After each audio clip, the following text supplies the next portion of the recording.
आज संघटनेच्या काही कामाच्या संदर्भामध्ये माझी आणि जयंत पाटील साहेबांची पहिलीच बैठक ठरलेली होती. त्याच्यावर मी इथं आलो.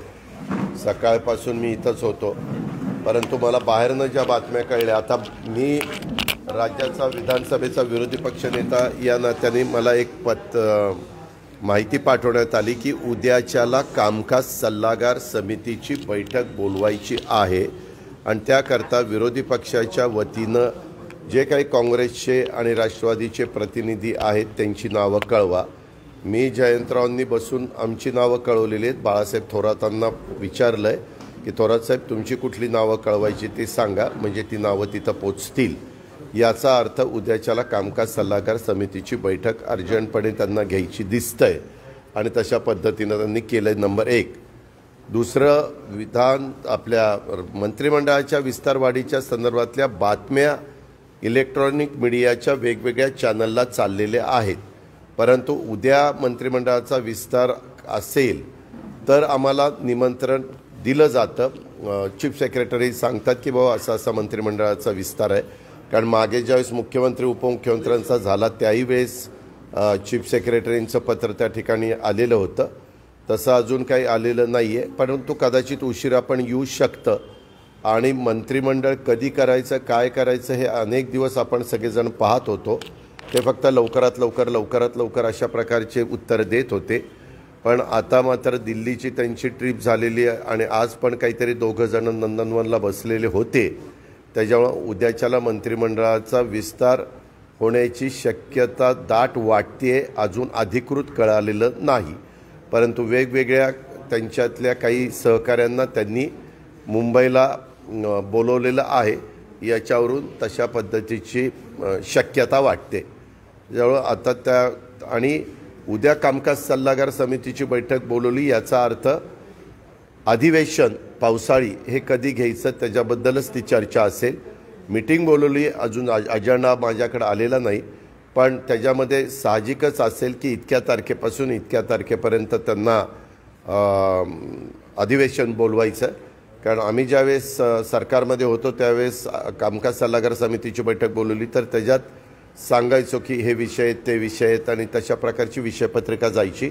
कदाचित उशिरापर्यंत ती विषयपत्रिका येईल अशी साधारण आजची राज्याच्या संदर्भातली परिस्थिती आहे. दादा, विधान परिषदेचे म्हणजे शिवसेनेचे आमदार भलेही जास्त असले तरी आता थेट नियुक्तीची विधान काय मला नाही. विधान परिषद विरोधी पक्ष नेतेपदावर अंबादास दानवे यांची नियुक्ती करावी असं पत्र शिवसेनेच्या वतीने देण्यात आल्याचं समजतंय.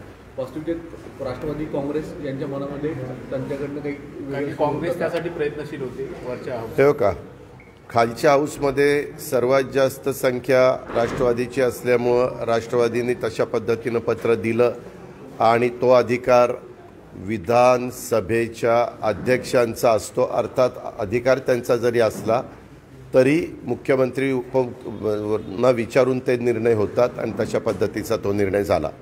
विधान परिषदेमध्ये जेवढी काँग्रेसची संख्या आहे तेवढीच राष्ट्रवादीची संख्या आहे आणि आमच्यापेक्षा दोघांच्यापेक्षा संख्या जास्त ही शिवसेनेची आहे. 12 आहे, आमच्या काहीतरी 10 आहे. आणि त्याच्यामध्ये मागच्या काळामध्ये म्हणजे बरेच दिवस झाले, मागच्या टर्मला 2014ची गोष्ट होती, त्यावेळेस देखील आमचे 41 होते, काँग्रेसचे 42 होते आणि 3 जणांनी आम्हाला पाठिंबा दिलेला होता. आबासाहेब देशमुख, त्याच्याचबरोबर पंडित पाटील आणि धैर्यशील पाटील. परंतु आमचे 41 आणि 3 44 झाले तरी त्यावेळेसच्या सरकारने निर्णय घेतला की सिंगल लार्जेस्ट म्हणजे विरोधी पक्षामध्ये सर्वात जास्त संख्याबळ ज्यांचं आहे तिथं आम्ही विरोधी पक्ष नेतेपद देणार आणि त्या प्रकारे राधाकृष्ण विखे पाटलांना काँग्रेसचे विरोधी पक्ष नेते म्हणून नेमण्यात आलेलं होतं. आता ह्या सभागृहामध्ये विधान परिषदेमध्ये विधान परिषदेच्या सभापती महोदयांची जागा रिक्त आहे. उपसभापती महोदयांची जागा म्हणजे भरलेली आहे आणि आता हा निर्णय होत असताना शेवटी सरकारमध्ये असणारे जे राज्यकर्ते आहेत त्यांचंही काही मत आहे, ते काही अजून समजलेलं नाही आहे. उद्या आमची मीटिंग 3 वाजता लावलेली आहे विधानसभेच्या कामकाज सल्लागार समितीची. विधान परिषदेची 3:30 वाजता आहे. तर माझी 3 वाजता भेट होईल त्यावेळेस मी ह्या संदर्भामध्ये विचारीन की सरकार म्हणून सरकारची भूमिका काय आहे आणि त्याच्यानंतर पुढच्या गोष्टी घडतील. अब्दुल सत्तार यांच्या मुलीच्या वरती आरोप होताना मी त्या मीडियामध्ये बातम्या वाचल्या, परंतु त्याच्यात दुसरी बातमी ही वाचली की अब्दुल सत्तारांनी सांगितलं की हे दादांत बिनबुडाचे आरोप आहेत वगैरे वगैरे. माझं त्या संदर्भामध्ये एवढंच म्हणणं आहे की आरोप होत आहेत त्यावेळेस चौकशी झाली पाहिजे. चौकशी अतिशय पारदर्शकपणे झाली पाहिजे आणि वस्तुस्थिती महाराष्ट्राच्या जनतेच्या समोर आली पाहिजे की नक्की अब्दुल सत्तार म्हणतात ते खरं आहे का, ज्या चॅनलनी ते वृत्त दाखवलेलं आहे ते खरं आहे, हे ताबडतोब सरकारने सांगितलं पाहिजे. आणि याबद्दल आता अधिवेशनच आहे तर अधिवेशनामध्ये आम्ही त्याबद्दलचा जाब विचारू. नाही, पण दादा मंत्रिमंडळ विस्तार होतोय त्यामुळे अशा पद्धतीनं काही लोक जे आहेत त्या मंत्र्यांचा पत्ता काढण्यासाठी अशा पद्धतीनं मला त्याच्याबद्दल माहितीच नाही, मी अंदाजे का व्यक्त करू. जर आपल्याला माहिती नाही, बातमी एक आलेली आहे ते एका चॅनलनी दाखवली आणि ती बातमी आल्यानंतर अब्दुल सत्तारांचं स्टेटमेंट दाखवण्यात आलेलं आहे. म्हणूनच मी म्हणतोय की जर त्याच्यामध्ये कुठलं काही चुकीचं झालेलं असेल तर त्याची ताबडतोब चौकशी करण्यात यावी. जर कोणी दोषी असेल तर ती कुणीही व्यक्ती असेल, सत्ताधारी पक्षाची असेल नाहीतर विरोधी पक्षाची असेल, रितसर कारवाई झाली पाहिजे, ताबडतोब ॲक्शन घेतली पाहिजे.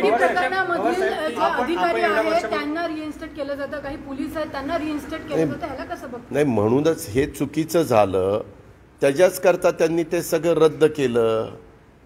मला शालेय आयुक्तांना मी विचारलेलं होतं, शिक्षण आयुक्ताला, त्यांनी सांगितलं की हे बहुतेक सगळं रद्द करायचं चाललेलं आहे. आम्ही तशा प्रकारचा प्रस्ताव पाठवलेला आहे आणि त्याला मान्यता मिळण्याची दाट शक्यता आहे. त्याला मान्यता मिळाली की आम्ही नवीन भरती शिक्षकांची करणार आहोत.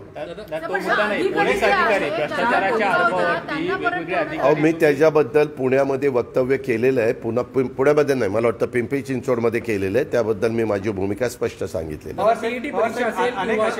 आरोग्य विषयाची परीक्षा असेल, 2-3 ज्या परीक्षा मागच्या काळामध्ये घोटाळे समोर आले होते त्या परीक्षांसंदर्भात ईडी आता याच्यामध्ये त्यावेळेस आपण आरोग्य विभागाचे 2 परीक्षा झालेल्या होत्या, 2 वेगवेगळ्या. त्यावेळेस मलाही राजेश टोपेंनी विचारलेलं होतं. मी मुख्यमंत्री महोदय उद्धव ठाकरे साहेबांशी त्यावेळेस चर्चा केलेली होती आणि त्यामध्ये इन्क्वायरी करत असणाऱ्या पोलीस खात्याने सांगितलेलं होतं की दोन्हीमध्ये पेपर फुटी झालेली आहे. जर असं झालेलं असेल तर चांगल्या मुलांच्यावर त्याचा कारण नसताना परिणाम होतो, त्यांना त्याच्यामध्ये किंमत मोजावी लागते आणि हे बरोबर नाही. म्हणून त्यावेळेस दोन्ही परीक्षा त्या झालेल्या रद्द करून ताबडतोब त्याबद्दलचे पारदर्शकपणे परीक्षा घेण्याच्याबद्दल सूचना देण्यात आलेल्या होत्या. पण त्याच्यानंतरच्या काळामध्ये सरकार बदललं. सरकार बदलल्यानंतर आत्ताच्या नवीन सरकारने त्याबद्दलचा निर्णय घ्यावा. पवारसाहेब, एक प्रश्न असा आहे की आपला एवढा मोठा राजकीय प्रवास राहिला आहे, त्या दरम्यान आमदार किंवा मंत्री खात्याचा कारभार न बघता सचिवांकडे कारभार देणं हे कितपत योग्य? मी याबद्दल देखील काल स्पष्ट सांगितलं, कारण पहिलं पत्र 4 तारखेला निघालं.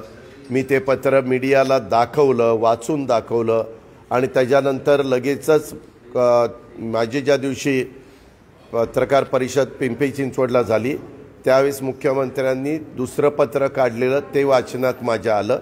त्याच्यामुळं एकदा पत्र 4 तारखेला काढलं जातं, 6ला किंवा 6ला असेल बहुतेक, लगेचच ते पत्र तशा अर्थाचं नाही असं काढलं जातं. आता सरकार कधीकधी एक अध्यादेश आज काढला आणि त्याच्यामध्ये त्यांना काही गंभीर गोष्ट वाटली किंवा काहीतरी आपण घेतलेला निर्णय योग्य झालेला नाही असं पटलं तर लगेचच दुसऱ्या दिवशी तो काढलेला अध्यादेश रद्द पण करू शकतात.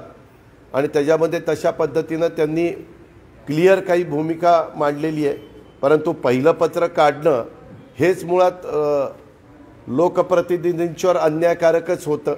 तशा प्रकारची वेळ यायलाच नको होती असं मी काल 6 तारखेला बोलून दाखवलं. टीईटी प्रकरणात आता ईडीची चौकशी सुरू झाली आहे. ईडीने आता टीईटी प्रकरणात मी आपल्याला सांगतो, ईडी असेल, एनआय असेल किंवा इन्कम टॅक्स असेल किंवा सीबीआय असेल, ह्या 4 महत्त्वाच्या संस्था केंद्र सरकारच्या अधिपत्याखाली चालतात आणि त्या चौकशी करण्याचा पुरे भारतामध्ये त्यांना अधिकार आहे.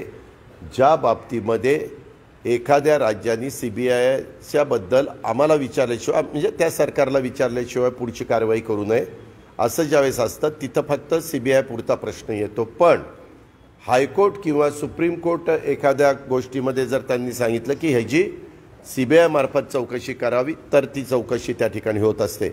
आता आपण प्रश्न विचारताय त्या बाबतीमध्ये जर तक्रार गेलेली असेल तर त्या एजन्सीला चौकशी करण्याचा पूर्ण अधिकार आहे आणि त्याच्यातनं दूध का दूध पाणी का पाणी कोण चुकीचा असेल ज्यांनी कोण चुका केल्या असतील ते अधिकारी असतील लोकप्रतिनिधी असतील किंवा कर्मचारी असतील त्यांच्या किंवा इतर कुणी लोक असतील कुणाच्या वर्धास्तामुळं कुणाच्या काही पाठिंब्यामुळं काही करत असतील तर त्यांच्यावर कडक कारवाई झाली पाहिजे. परत अशा प्रकारचं धाडस कुणाचं होता कामा नये कारण त्याच्यामध्ये मेरिटच्या मुलांच्यावर मुलींच्यावर अतिशय परिणाम होतो. ते नाराजी होती. त्यांना असं वाटतं की आम्ही एवढा मरमर अभ्यास करतो आणि मात्र ज्यांना पेपर दिले जातात किंवा पेपर फोडले जातात किंवा ज्यांना वेगळ्या मार्गाने पास केलं जातं मेरिटमध्ये आणलं जातं ह्याच्यातून खऱ्या अर्थाने हुशार मुलांच्या मनावर विपरीत परिणाम होतो आणि त्याचे वाईट मेसेज समाजामध्ये देखील जातात. महागाई विरोधामध्ये काँग्रेस सातत्यानं आंदोलन करत आहे याचं कुठेतरी कौतुक आज सामन्यामध्ये पाहायला मिळालं तर दुसरीकडे सामन्यात इतर विरोधी पक्ष कुठे आहेत असा एक सवाल देखील उपस्थित करतात. तो सामनाचा अधिकार आहे त्यांनी काय विचारावं तो त्यांचा अधिकार आहे त्याला मी उत्तर द्यायचं काय कारण. सर MPSC मध्ये बहुपर्यायी जी व्यवस्था आहे ती बंद करून एक व्यवस्थित करावी अशी मागणी विद्यार्थ्यांची आहे. काय म्हणतात विद्यार्थ्यांची मागणी असली तर ह्याबद्दलचा निर्णय महाराष्ट्राचं नवीन सरकार घेणार आहे. आम्ही सरकारमध्ये असतो तर त्याबद्दल काय त्यांचं म्हणणं आहे तरुणांचं आणि त्याच्यामध्ये कितपत तथ्य आहे त्याच्यामध्ये योग्य पद्धतीनं पारदर्शकता राहील का वगैरे वगैरे असा सगळा विचार करून आम्ही त्याच्याबद्दलचा निर्णय घेतला असता. परंतु आता आम्ही तिथं नाही आहे. आत्ताच्या सरकारने त्याबद्दलचा निर्णय घ्यावा. धन्यवाद.